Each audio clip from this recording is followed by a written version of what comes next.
The dawn arrived not with a gentle glow, but with the relentless, low hum of the Fresnel lens, a sound that vibrated through the very stones of the lighthouse and settled in my bones. It was an oppressive melody, a constant reminder of the 24/7 vigil that had become my life. Outsiders romanticized the lighthouse keeper's solitary existence, imagining windswept contemplation and dramatic sea rescues. They never saw the truth, the grinding, isolated reality of endless logs to file, the meticulous polishing of brass that corroded daily in the salt air, or the careful calibration of the lamp's intricate mechanism. Every morning, I climbed the winding stairs, lamp in hand, to check the optics for condensation, meticulously noting oil levels and bulb temperatures in a ledger my grandmother had once kept. It was a duty, yes, but increasingly, it felt like a cage. Then, the email landed in my inbox, stark white against the gray morning light. It was from Mark, my cousin, a developer who saw history only as acreage. The subject line was chillingly casual. His words, glib and dismissive, still echoed in the sudden quiet after David had sailed away. "Sell it," he'd declared, casually discarding generations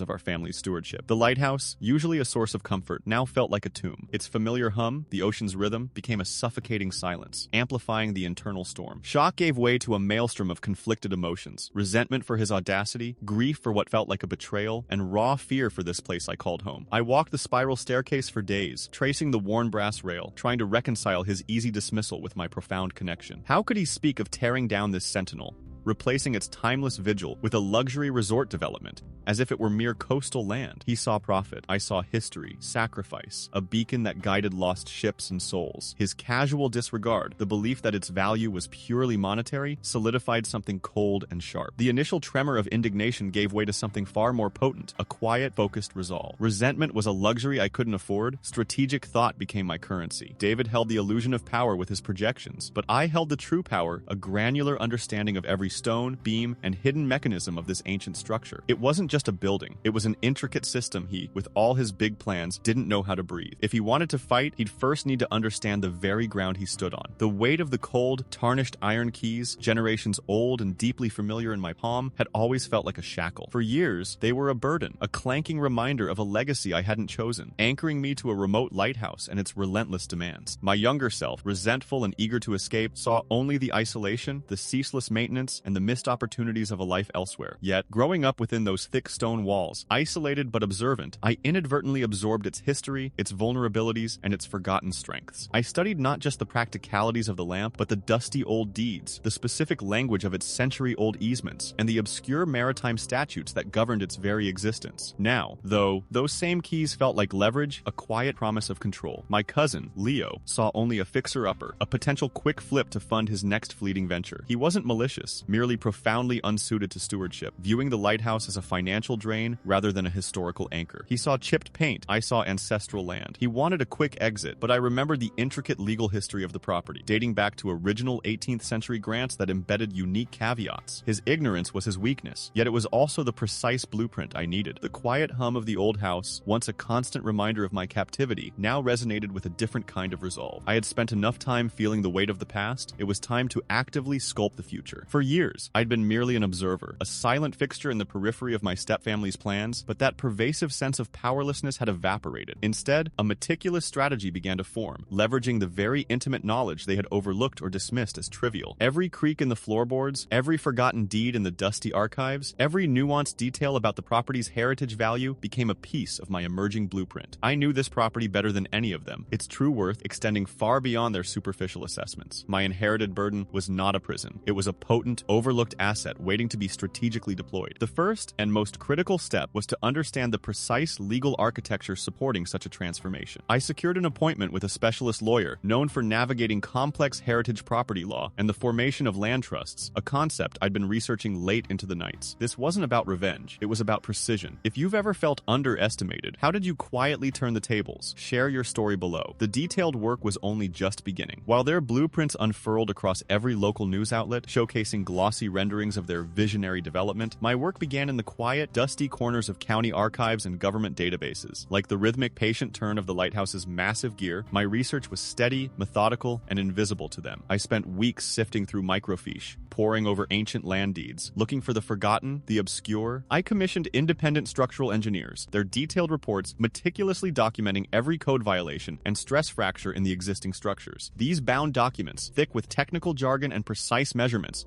would become undeniable proof. Securing professional appraisal documents, I established the true market value of the adjacent parcels, contrasting sharply with their inflated projections. Quietly, I began drafting preliminary legal notices, meticulously ensuring every clause was airtight, every reference impeccable. The real turning point, however, came buried within a legislative annex, a musty document from 1823, an ancient maritime charter. This charter explicitly granted the lighthouse a perpetual, non-negotiable right-of-way and a surrounding buffer zone, making any significant development within 500 feet impossible without its express, written consent. Each request for information, each filing with zoning commissions and historic preservation offices was met with the glacial pace of bureaucracy. Weeks turned into months as I waited for official responses, but I understood the necessity of patience, the quiet strength in delayed gratification. The tide hadn't just turned. It had shifted the entire ocean floor, and they were still building sandcastles. He arrived precisely at 2, a confident swagger in his tailored suit, a man ready to finalize a deal he believed was already his. He found me in the parlor, not fidgeting with nerves, but calm, the old lighthouse beams sweeping across the windows, an unwitting accomplice to the unfolding truth. He spread his glossy blueprints for the mariner's retreat across the antique mahogany, his voice filled with grand visions of luxury suites and infinity pools, completely oblivious to the real estate he was truly standing on. But I wasn't there to listen. I was there to reveal. I placed my own documents on the polished surface, not in a heap, but precisely, one by one, like turning on spotlights in a dark room. First, the ancient deed, handwritten in elegant script, referencing the original lighthouse charter of 1888, clearly stating the land's inalienable public trust status. Next, the formal declaration from the State Historical Preservation Office, affirming the property as a protected heritage site, rendering any commercial development null and void. Finally, the notarized filing from my attorney, a preemptive injunction against any transaction, already stamped and dated by the county clerk, effective since Tuesday morning. The light of the afternoon sun, so warm moments before, seemed to cast a sudden chill over him. His confident smile faltered, then vanished. His grand resort, his assured investment, crumbled before his eyes. Not with a bang, but with the quiet rustle of paper. The silence that settled in the room wasn't empty. It was filled with the undeniable weight of facts, and the sudden, blinding clarity of a future he hadn't foreseen. The silence that settled after the final documents were filed was not empty, but profoundly full, filled with the promise of a future I was now free to construct. The lighthouse beam, consistent and powerful, became a symbol not of an inherited past, but of a bright path I consciously chose. My vision solidified, transforming this place into a self-sustaining heritage site, perhaps even a research station, ensuring its light guided more than just ships. Clear boundaries were established, not as walls, but as firm foundations for new growth. I wasn't born a lighthouse keeper. I chose to be the keeper of my own light. What's one step you're taking today to own your narrative? Share it with us. Your story is a beacon too.